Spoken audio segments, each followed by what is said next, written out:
Friends and family here.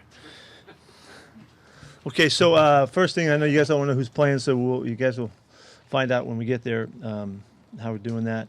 We're really, the decisions that we're making are for competition and to give guys the opportunity to show everything that they can show to make this club, knowing that we're coming down to the end of it here, so end of camp. So it's a really big opportunity for us, and looking forward to it in a number of ways.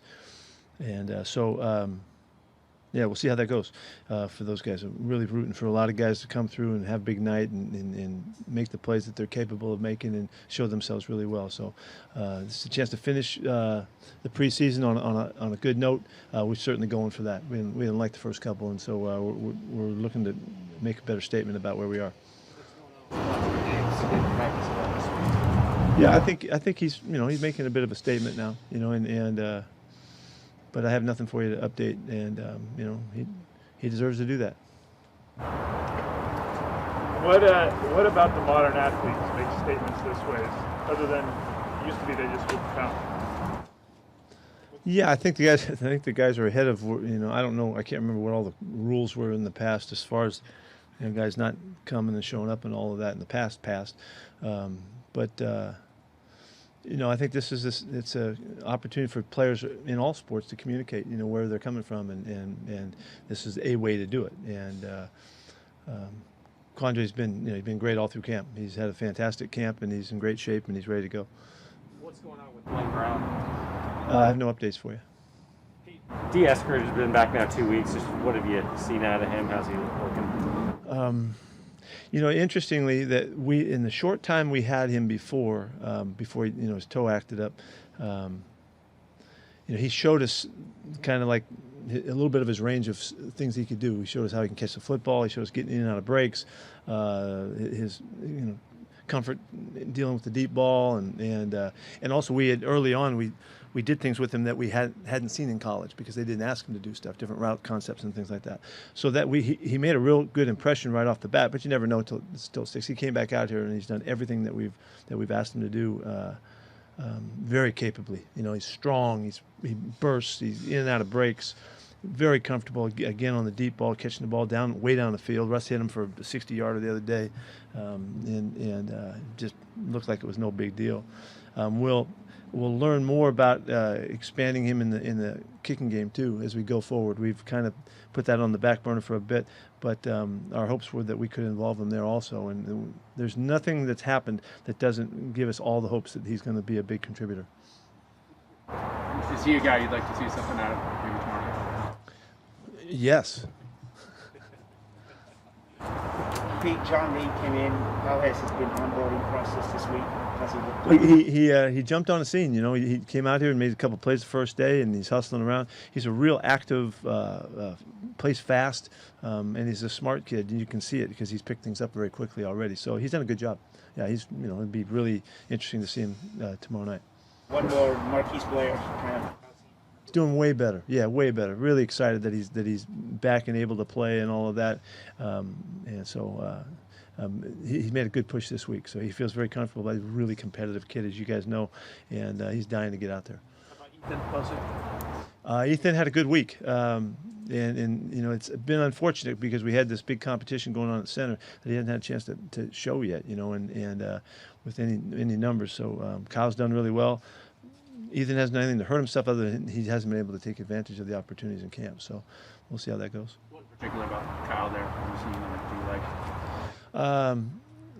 Well, when we've evaluated all the centers that were available, coming out as we do in all the positions, and I thought that he had all of the fundamentals: size, weight, arm length, quickness, stoutness, and he's played the position for years in college, and so I was really hopeful that he could really make a surge. Remember, he got screwed up in the start of camp last year and didn't really get to make the statement that he wanted to. So he's been able to do everything, and he's really commanded the line of scrimmage too. And he and Russ get along great, and with the communications, he's working well with the guards. He has given us no reason to say that he can't start. So he's done a nice job, really well. Well done. This offense and what you've had the 12 years, how would you describe it compared to the Bill Walsh West Coast offense, the origins? How has that concept evolve? That's a good question. It's a really good question because let's use the word origins. The origins of this offense really go all the way back to San Francisco. Because and I've always given Mike Shanahan a lot of credit. Maybe not so much openly, but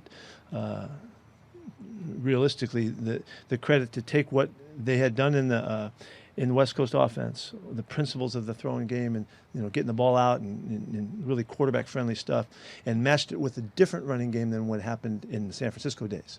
And he brought in Alex Gibbs, and they put together the zone running game, and so to me it's the new version of the West Coast. I guess that term gets thrown around a lot, and I was fortunately got a chance to see the pure part of it, way back in the day, and. So there's the roots are there, and that's about timing. That's quarterback friendly. That's about the mix of the running game, the rhythm of the throwing game. All of those things are very similar. Which, when in my second year at USC, we transferred into that whole mentality. And that for year one didn't happen that way, but year two did. And from that time on, we used the same principles and the foundations of those aspects that came out of West Coast all the way back then. But it's the upscaled versions, the new version with zone running game. And so that's really, James was raised in that system, and so he's very, very comfortable with it. And there's a lot of similarities. I think that's what you asked, is there similarities or whatever? The way the tight end's used, is that another variation of the West Coast, or that's just evolution of pro football? No, that's more so the athletes. The way the athletes fit the position. Whether you're using a fullback a lot, or whether, like San Francisco does with Jusic, or you adapt to the tight ends. That basically that's using the talent that you have. One thing you heard consistently about Shane is he's very organized, detail-oriented. What does that look like as you're getting to know him and working with him on a day-to-day? I have a lot of respect for his ability to process and his mental agility, and to hold a lot of information, which is, when you're an offensive guy, there's a lot going on, and he's really good at it. I think too, I don't know if this is where you want to go, but his background allowed him to learn what's going on up front in a detailed fashion, and when he addresses the team, the offensive team, he can talk to the centers and the guards and the tackles all the way in and out. And so that's why him being on the sidelines is important, because he can help guys make adjustments right on the fly, right there, where it's not as accessible when you're in the box, so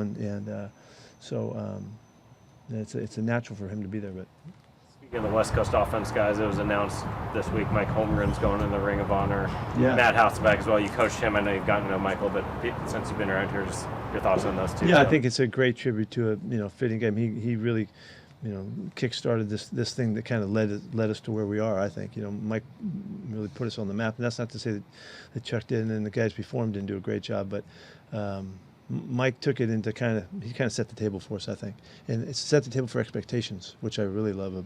Our fans really understand that, by going to the Super Bowl and all that, and he's been incredible. Another guy who came out of the West Coast situation and made it work, and did it in great fashion.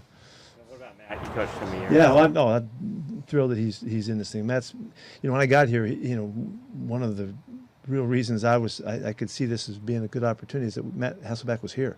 We had an established quarterback that could run the club and give you a chance, and you weren't starting from scratch, and so I owe my opportunity to get here a lot to Matt, and he was a great competitor, really fun to work with, really another really bright guy, that could handle information and handle communications and even the messaging to the players, and he was fantastic. And I see why he won a lot of games, and I can see why he's there. Did Mike he was in Cleveland, I guess, when you got here, but did Mike Holmgren show you around the organization? No. That doesn't happen very often. And else. Back on the West Coast thing, what did Holmgren do that tweaked it from the Walsh days? Yeah, he did. He took all of the way I saw it.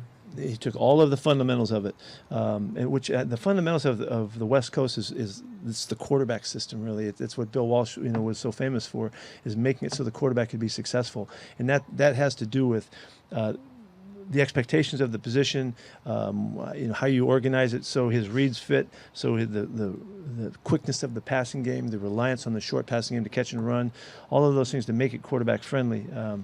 That was the heart of it. And then the Bob McKittrick running game that went along with it was out of this world. It was, you guys could, I mean, it's so far out there. He was so unique, and he added that to Bill Walsh's stuff. When Mike left, he did not take all of Bob McKittrick's stuff. He didn't. The running game didn't stay the same. If you remember, they used to line up in split backs a lot. Well, they went back to more of a tailback oriented offense, and a mixture of the stuff. Mike was still doing a mixture of the stuff. But not committed. The point I'm getting to is that he wasn't as committed to the zone running game as Mike Shanahan was, and that's the difference between the two of those guys. Mike had a more eclectic running game to go with the passing game. Mike Holmgren did, but they really threw the ball about the same, and the play passes changed a little bit over time and all that, but.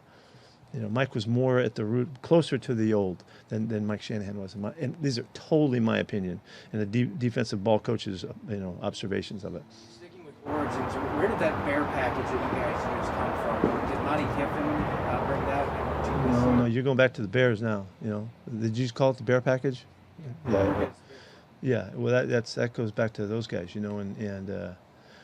The seven diamond defense was an old deal. It was an old thing that Woody Hayes would make his teams always practice against the seven diamond, because one time I think Illinois or somebody threw out the seven diamond and kicked Ohio State's butt. And from that point forward, that was similar in kind of fashion, and so it goes way back. But Buddy was the guy that brought the thing to life. That's.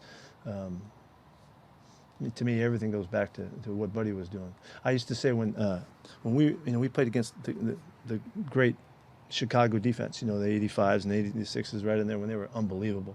There was if you watched what they asked guys to do and players, they would expand your expectations of what guys could do with the creativity and the crazy stuff that Buddy would ask his players to do, and it changed me forever, and so it really goes back to that though. I think that's the origin that we can of that, and that's the 46 defense and all that stuff. Back to Shane real quick. Just how have you seen his relationship? This is kind of fun. We're kind of all over a lot here. I like it. Yeah, it's good. Just how have you seen Shane's relationship progress, grow this year? From your point of view, what's that dynamic? They've worked together beautifully. Those two guys have been able to make it happen so quickly and all. I mean, I can't wait for us to play and show you, how it all fits together and all that stuff. And that opportunity's coming. And but it's now this is like kind of the honeymoon period. We got the games coming up, and we got to work our stuff out, and we got to be productive and explosive and efficient and all that kind of stuff.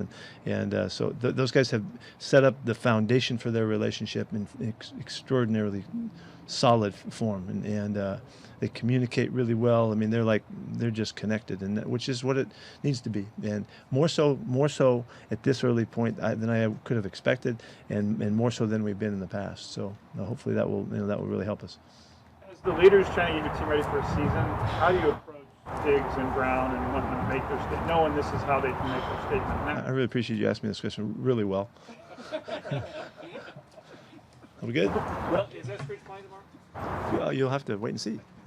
I mean, I'm not that bad. I mean, I know. I won't be offended by the fact that you asked me that at all.